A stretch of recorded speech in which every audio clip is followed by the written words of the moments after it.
Pack accessories is what I'm talking about today. I'm Charlie Craven at Charlie's Flybox today, and I am going to talk a little bit about some packs and just kind of walk you through the different options. But we're going to talk about pack accessories and what you should put in them.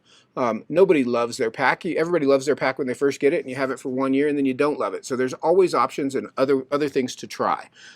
We have picked our three favorite of each, or one favorite of three styles. First of which being the Fish Pond San Juan chest pack.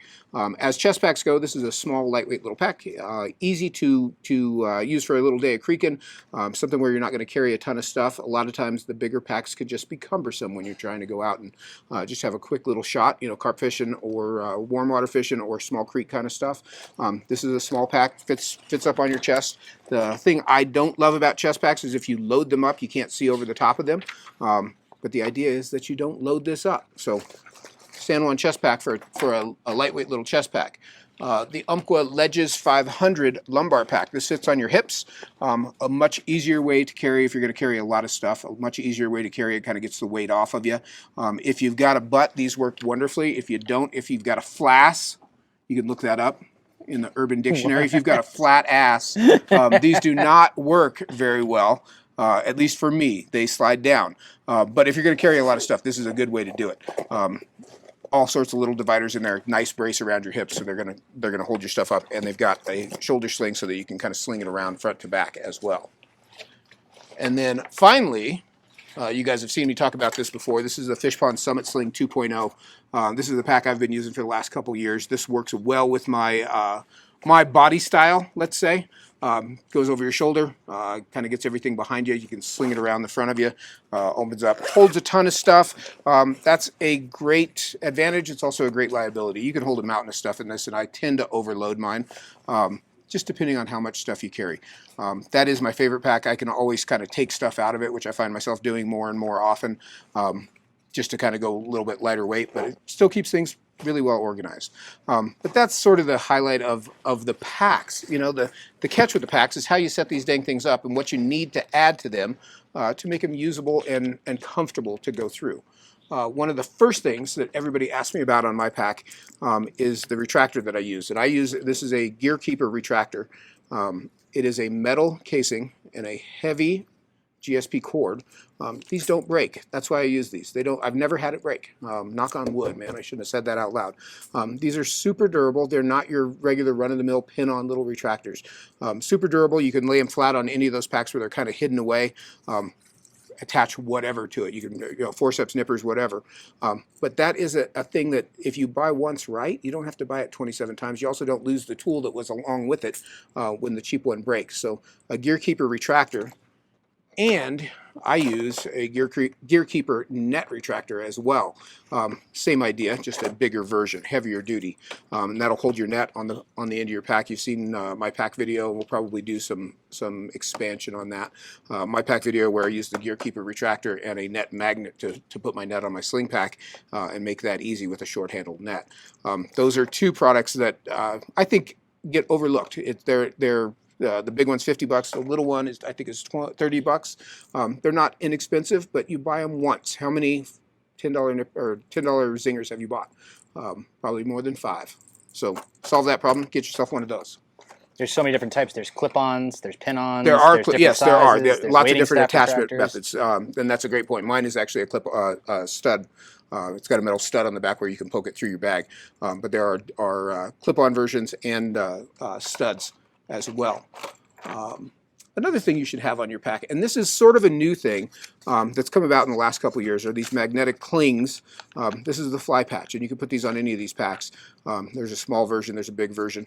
Like I say, these are fairly new in the last couple of years. They're super strong magnets. You can drop your flies on there and they won't come off, which is a just giant leap forward in design on fly patches, because generally speaking, a fly patch is where you put your fly when you don't want to throw it directly in the water and just get rid of it. You put it on your fly patches and it just disappears naturally and organically through the day. But with these magnets, you'll still actually have your flies at the end of the day. Really a handy thing to have, and you can put them up on the strap of your pack up where they're easy to get to. Makes a difference. Saves you some flies. Charlie, do you think you could demonstrate with one of those packs how they work? I could. I think I can if I can get this out of this pack. Just do on the mesh of that San Juan pack. Yeah. So little metal plate, stick that through there, stick your magnet on there, and there you are. And your flies just attach magnetically. For those of you that are having a little trouble, like Max, about how to attach those, you could also actually stick your forceps on there, and that big one will hold them. It's a big, strong magnet. So, but the backing plate is universal. You can put the backing plate behind anything. On anything, and it's real strong. Watch it. We'll pinch your fingers. We have learned that the hard way here as well. I'm going to set this aside for you to put back together later. Ooh, thank you. What else do I have? Obviously, you need a pair of nippers. You watched our Angler's Accessory line clipper video. That's the kind of cheapest good nipper that we have found. That's a great thing to throw on, especially if you've got a variety of packs. You're not spending an arm and a leg on a bunch of different nippers. Great super sharp nippers. You should have a dry fly cloth. These are from Umpqua. They're microfiber. They're for drying out your fly, wiping the fish slime off your fly. This is Mac's used one, and it's been used pretty heavily, it looks like. I do dry fly fish every once in a while. Dry fly fishing? Where'd you learn about that? From Charlie Craven, actually. Huh. Yeah. I used to be a dirty yarner for when I first started. A yarner. Yes. Dry fly cloth is a must-have for me. That's the first thing that goes on my lanyard. Any place I go, I take it off of one lanyard, put it on the other lanyard. This is for wiping slime off your fly. Makes a huge difference. If your fly has slime on it, it don't matter how much floating or powder you put on it, it ain't going to float. Wipe it off, makes it work much better. And then, of course, you need a pair of forceps. These are Dr. Slick Spring Creek forceps. I like the straight ones. Some people like the curved ones. I like the straight ones because I can tie a knot with them. But the other thing I like about the Spring Creek is they're a finer tip. So it's got a nice fine tip that I can pinch the barb on a size 20 hook. And it's smooth at the tip, so I can pinch that barb down flat, flat, flat. There's no teeth. There are teeth on the back half of the jaws, so if you need to crimp a split shot, that's a handy thing to have. Those are perfect. I've carried those around for 25 plus years. Best Timo. They're absolutely the best Timo. And there's different sizes. There's shorter ones. There's longer ones. I find that 5-inch version to be just about right. Occasionally, you got to dig around in the bottom of a fly box. A little extra reach doesn't hurt. So that is my choice of forcep and nipper. What else we got? This one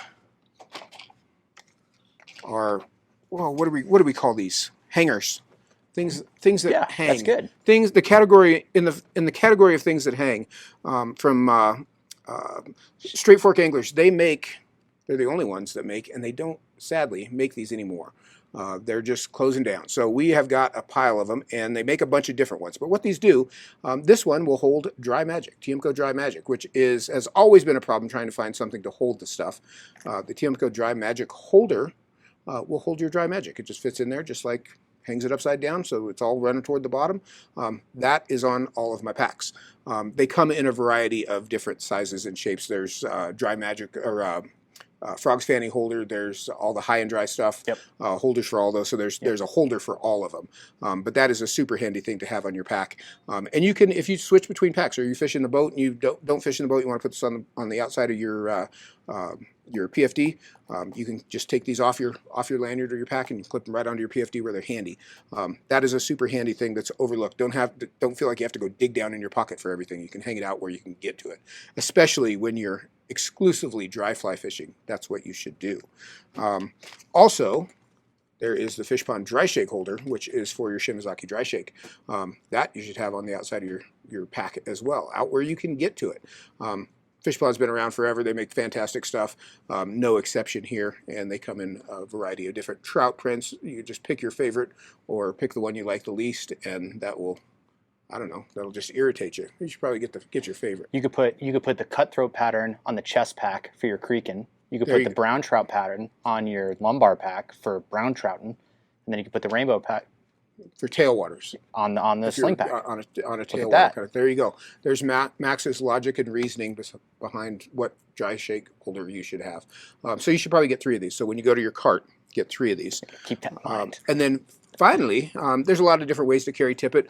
This is a tippet tee. This is a pretty simple, I'm going to say at this point, old school design, but really infinitely usable and all it needs to be. It's just a little tee. This one is zip tied onto this card, so I can't get it off here without having to buy it, and I already have one. but it's just a big snap swivel at the top. You thread your spools of tippet on there, and it holds them on the outside of your pack. I put mine on the end with the bottle holder, with the water bottle holder on my Sling pack. That way I can tuck it into the water bottle holder, so my tippet spools don't jingle jangle while I walk through the woods. And I also put it on a retractor, a gear keeper retractor, so that I can pull that up to where I need it to be. I do that on my boat bag as well. That way it's latched down, and I do that with a clip so I can latch it down and it doesn't bounce around when it doesn't need to be, but when I need to move it, I can move it. We have 2 or 3 different sizes, I think, of that tippet tee. Yes, they do. They come in, there's a long version, there's a short version, a couple different versions of this, but a tippet tee is not an expensive item, 15 bucks on this guy. Just very simple, does the job. That's what else you want. You want to make it complicated? We can help you there too. And then finally, things that are fish friendly. That you should have in your pack. And this is by no means all the things you should have in your pack. If you go watch my pack video, I've got 1,800 other things in my pack, but you should have these in your pack. Especially this time of year, you should have a thermometer of some sort. This is the new digital thermometer from Fish Pond. You can connect this to your net. You can clip this onto your shoelace, on your boots, and keep it down in the water and just push the button and see what the water temp is any old time. You can check it at depth. You can check it up in the shallows. That's something that you should be carrying around and using this time of year to just make sure you're not fishing in water that's too warm. I want to say something too about that. Everybody talks about only using thermometers when the water is too warm, but knowing your water temperature throughout the year is an incredibly invaluable piece of information. There you go. Incredibly invaluable, he says the boy with the long hair. What else? Which one do I want to? I'm going to go here. This is a catch and release. Been around a long time. One of the things about a catch and release is, and I see people do this all the time and I make fun of them. You're on a little cutthroat or brookie stream and you've got this big giant friggin' net strapped to your back. You don't need a net. Just get one of these and put it on a retractor on the front of your strap. You catch your leader in it, slide this down, and your fish is unhooked. He's gone immediately. You don't even know he's gone. You don't need the dang net. If you got to take a picture of every fish, that's maybe a different story. But for those of you that are out just having a good time, just enjoying yourself, you don't have to show it off to everybody. You don't have to be on the gram. Max has no idea what I'm talking about. What that means. If you didn't want to take a picture of every fish that you've ever caught, this is the way to do it, and it's pretty low impact. It's really a pretty slick tool. Worked really nicely on little tiny flies. Literally slide it down the leader and kind of bump the fish with it. It bumps the fly right out of his mouth. Your rod stays bent, the fish is not there anymore, and your fly is stuck right in the end of this tube. 3 different sizes. 3 different sizes, yep. Midge, regular, and magnum or giant, big, yep. For streamer size stuff. I find the midge and regular probably the most usable. For sure, yeah. for sure. And finally, we call this a line collector. We have these made for us. And what this is for is, as you have all seen on the bank of the river, the guy that was there before you had just left his leader laying on the bank, or maybe 217 miles of 14-pound mono in a big coil. Rather than leave that stuff on the bank of the river, any little tags or used up leader that you've got, there's Velcro inside here, just tuck it in and turn this, and that'll wind it up, and you could pull this off when you get home and clean that all out and throw it away properly in a trash can. Or you could put it under Max's windshield wiper if you see his car on the river. But you should be using that too. At least put it in your pocket. That's a little better way to do it, because you and I both know you won't remember to take it out of your pocket when you get home. And you'll just be carrying around everybody else's trash for the rest of the year. Clean up your tippet with a line collector. I think that's all the immediate accessories. And that's just, like I say, sort of a broad overview of the must-haves on your pack. These are the things that we found kind of over the years. All of these I have used, and these are all fantastic. They're all hanging on my pack. Yeah, they're all everyday use items, both on my pack and my boat bag. Honestly, there's so much when you're starting trying to figure out how to go about setting your pack up. Hopefully this will kind of give you a little starting point. It is by no means an ending point. There's 37 other things you'll want to hang on there somewhere along the way, but that's up to you to decide. But these things are things that you need. So I hope that helped. If you guys have questions, give us a shout. Go to charlieslybox.com. Check it out.